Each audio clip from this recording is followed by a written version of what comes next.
For our next speaker, I'm very happy to present Professor פרופסור רפאל משולם, חתן פרס ישראל וחבר האקדמיה למדעים.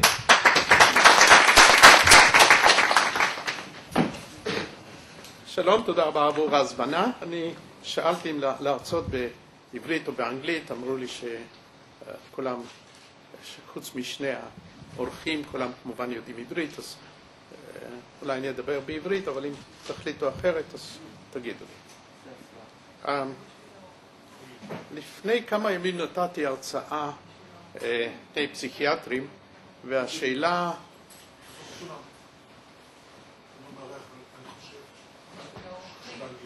Okay. A few days ago, I gave a lecture at a psychiatry meeting, and immediately after the lecture I was asked, why didn't you address the medical legal problems? And I said, well, there is very little connection between the two.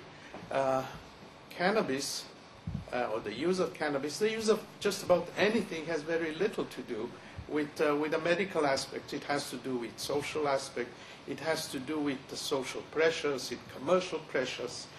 Otherwise, how can we explain that there is well, nothing to do with nicotine? I mean, after all, if there is a drug that causes has fantastic consequences, medical consequences, it's nicotine. Or, for example, why is there so little progress in looking at food additives? And a few months ago, a young woman came to me and her kidneys were destroyed by some kind of food additive, and nobody cares. Drugs and legal problems have, unfortunately, very little to do. The medical, scientific parts are usually the mayonnaise, the addition that we put on the salad. But it, unfortunately, not too much attention is paid normally to the medical and scientific parts. So I will speak about science, I'll speak about medicine, and if somebody else wants to speak about the law, it's more than welcome. Incidentally, there is a drug here in this country which is being widely, not very widely, but to a certain extent, used, a cut. And a few years ago, one of the ministries allowed the import of cut, although cut obviously contains amphetamines, and amphetamines are, by all standards, drugs that we should not be using. So I'll be speaking about science and medicine, and anybody else wants to speak about law is most welcome.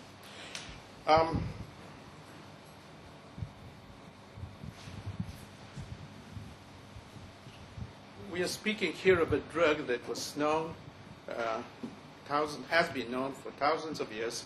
I just chose something that has to do with the Assyrians. They used cannabis for all those things that cannabis is being used today. It takes away the mind. That's the psychotropic effect, actually a better definition, I would say. They had a sense of language better than ours. Then they used it for neurological diseases, apparently, and they used it in religious rites. And these uses went on for millennia. The Greeks used it, actually mostly for inflammatory diseases. There was some uses in pain, but surprisingly, until this century, we knew very little about the medical aspects and the scientific aspects. We normally do not use cannabis as such. We get cannabis from the police. It's a collaboration between Jews and Arabs. The Arabs grow it in the Lebanon. They send it to Israel, throw it above the fence, and the Israelis pick it up from there. Very close collaboration. It is strange that while morphine was isolated from opium early 19th century, and of course cocaine was also isolated in the 19th century, the active component of cannabis was not. There were technical reasons. I will not go into the basic scientific reasons for that, but the fact is that it was not. When we started working on cannabis many years ago, it turned out that the cannabis is a fantastic mixture of compounds. Today we know that there are about 70 compounds of the same type. And those of you who remember your chemistry will see that I'm speaking of compounds, type of compounds which have on one side something we call terpene part, and the other side something we call aromatic part, and there are many variations on that. As I said, there are about 60 of them. At that point, when we started working, we isolated the 10 or 12 basic ones, and to our considerable surprise, we found that only one compound, and people had known that there is something of that sort even before. The one compound, THC, tetrahydrocannabinol, which is psychoactive. And this we published about 40 years ago. And it has this structure, this stereochemistry, and it always comes with a second compound called cannabidiol, which is not psychoactive, but it has, as I heard a few minutes ago, it has a long list of effects, but they are not psychoactive. It is a potent compound in rheumatoid arthritis, for example, in many models of rheumatoid arthritis, and now it is in clinical trials. It is a potent anti-epileptic agent. We showed that many years ago in a clinical trial in patients in Brazil. And now it is being tried in Germany as a compound in positive schizophrenia. Apparently, from the preliminary results I've seen, it is a very effective compound. Unfortunately, the doses needed are pretty high. So chances are that we can have synthetic equivalents which are as active. At that point, we were testing compounds mostly in monkeys, and the THC causes sedation in monkeys. As you can see, the left one, the rhesus monkey, is half asleep, and normally it is an aggressive animal. Surprisingly, again, there are lots of surprises in these fields.